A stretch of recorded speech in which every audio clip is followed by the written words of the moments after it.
भूत हमारी दुनिया का हिस्सा है और इसी वजह से वो हमसे संपर्क करने के लिए तरह तरह के माध्यम चुनते रहते हैं।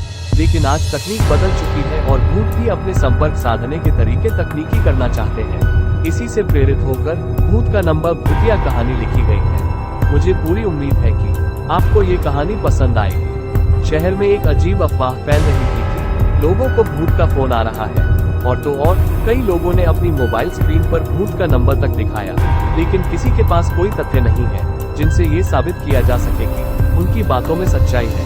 लेकिन जब तक ये केवल मजाक तक सीमित था, तब तक तो लोग इसे हल्के में ले रहे थे। लेकिन एक घटना से सबके कान खड़े हो गए। एक दिन एक व्यक्ति मोबाइल में बात करते हुए अपने बिल्डिंग की छत से कूद जाता है और नीचे गिरते ही उसकी मौत हो जाती है। शहर में एक व्यक्ति की आत्महत्या आम बात है, लेकिन फोन में बात करते हुए कूदना, इसका मतलब वो किसी न किसी से तो अपने मरने की वजह बता रहा था। इसलिए पुलिस तहकीकात आगे बढ़ाती है और उस व्यक्ति के मोबाइल की आखिरी कॉल रिकॉर्डिंग मिलवाई जाती है। लेकिन ताज्जुब की बात तो ये थी कि उस समय उसके फोन में किसी का कॉल नहीं आया था।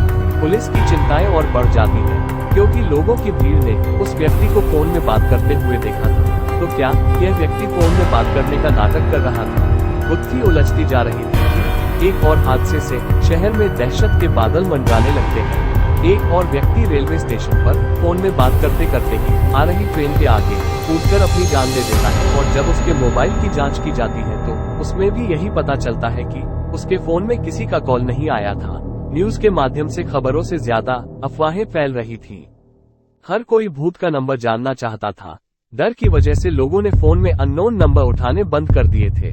मामला पुलिस की पहुंच से ऊपर था, इसलिए भूत विशेषज्ञ को बुलवाया जाता है। उन्हें मामले की जानकारी पहले से ही थी, इसलिए बिना देरी किए मारे गए व्यक्तियों के मोबाइल की नेटवर्क रिपोर्ट मंगवाते हैं, जिसकी फ्रीक्वेंसी से उन्हें पता चलता है कि उनके फोन में भले ही किसी का कॉल नहीं आया, लेकिन फोन से किसी का नेटवर्क कनेक्ट जरूर हुआ है। मामला डिजिटल टेक्नोलॉजी का था, इसलिए इन्वेस्टिगेशन में डेटा साइंटिस्ट को भी शामिल किया जाता है।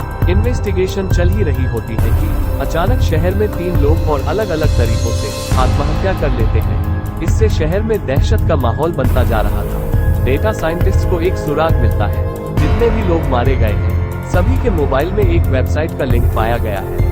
उस वेबसाइट में बहुत से भूतिया मंत्र लिखे हुए हैं और उन्हीं मंत्रों में एक भूतिया नंबर भी है, जिसके माध्यम से रिकॉर्डेड मैसेज भेजा जाता है, और मैसेज को सुनते ही कोई भी व्यक्ति सम्मोहित होकर अपनी जान दे देता है। लेकिन वेबसाइट ही हत्या की जिम्मेदार है, ये कहना संभव नहीं, क्योंकि केवल किसी आर्टिकल को पढ़ने से कोई कैसे मर सकता था। इसी बीच विशेषज्ञ आर्टिकल को गहराई से जांच करते हैं तो पता चलता है कि वो कोई साधारण मंत्र नहीं, बल्कि वशीकरण मंत्र लिखे गए हैं, जिनके माध्यम से लोगों को पहले तो सम्मोहित किया जाता है, फिर उनके मोबाइल में एक रिकॉर्डेड मैसेज के जरिए उन्हें आत्महत्या करने के लिए निर्देश भेज दिए जाते हैं।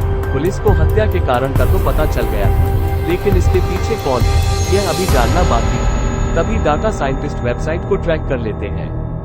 यह एक कॉलेज का हॉस्टल था। वेबसाइट की लोकेशन का पता चलते ही पुलिस हॉस्टल के कमरे को घेर लेती है और उस लड़के को गिरफ्तार कर लिया जाता है, जिसके कंप्यूटर से यह वेबसाइट चलाई जा रही थी।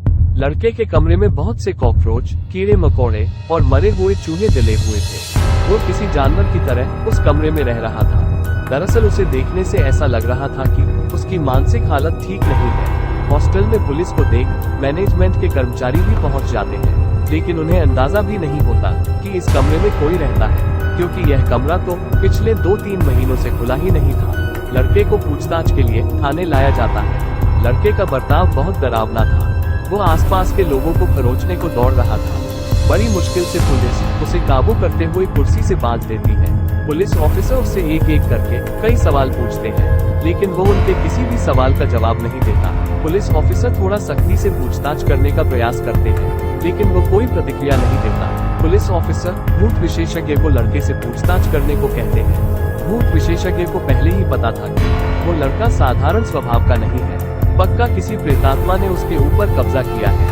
भूत विशेषज्ञ अपने यंत्रों से लड़के को अपने काबू में करते हैं और उसे एक एक करके सवाल पूछना शुरू कर देते हैं। लड़का जोरदार आवाज में जवाब देता है और 1 घंटे की पूछताछ के बाद पता चलता है कि उसके अंदर उसी के दोस्त का भूत आ चुका है, जिसने 3 महीने पहले आत्महत्या की थी। दरअसल वह मानसिक तनाव से गुजर रहा था, जिस वजह से उसने मौत को गले लगा लिया।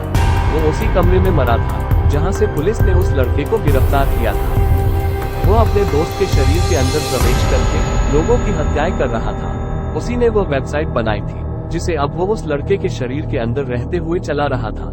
सच्चाई का पता चलते ही भूत विशेषज्ञ लड़के के शरीर से भूत निकालने की प्रक्रिया प्रारंभ कर देता है, जिसके लिए वो उसी कमरे में जाते हैं जहां वो लड़का मरा था, और वहां वह अपने इलेक्ट्रॉनिक डिवाइस के माध्यम से लड़के के ब्रेन से भूतिया आत्मा बाहर कर देते हैं। लड़का वही बेहोश हो जाता है। 12 घंटे तक बेहोश रहने के बाद जब उसे होश आता है तो वो धीरे धीरे सामान्य होने लगता है। डाटा साइंटिस्ट वेबसाइट को अब डिलीट कर चुके थे। लड़के को निर्दोष पाया जाता है, उसे मानसिक बीमार घोषित किया जाता है और उसे इलाज के लिए अस्पताल में भर्ती कराया जाता है। पुलिस जुर्म के नए अध्याय को समझ चुकी थी। कभी कभी तकनीक भी इतना भयानक रूप ले सकती है जिसके लिए हमने कभी सोचा भी नहीं था, और हत्याओं का सिलसिला रुकते ही कहानी भी खत्म हो जाती है।